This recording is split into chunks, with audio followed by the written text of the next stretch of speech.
हैन मैले चाहिँ बिहान लगभग 30,000 रुपैयाँ पाएको छु हैन। चलिए सुरु करते हैं। यो कसको हो भनेर पनि थाहा छैन हैन।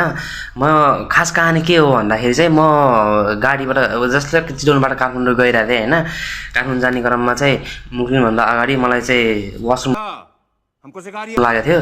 अनि त्यसपछि मैले गुरुजीलाई गाडी रोक्नु भनेको थिएँ हैन। अनि त्यसपछि उहाँले रोकिदिनु भयो। अनि रोक्नु क्रममा चाहिँ त्यसपछि चाहिँ म उता जाँदाखेरि चाहिँ अनि त्यहाँ एउटा ब्याग भेटेको थिएँ के हैन। एउटा ब्याग भेटेको थिएँ। त्यो ब्याग चाहिँ त्यसो एउटा लगभग जस्तो टाइपको थियो के हैन। केटीको पर्स जस्तो थियो हैन। त्यसमा चाहिँ लगभग 30,000 जति छ हैन क्यास चाहिँ। अनि त्यसपछि मैले लिएँ हैन।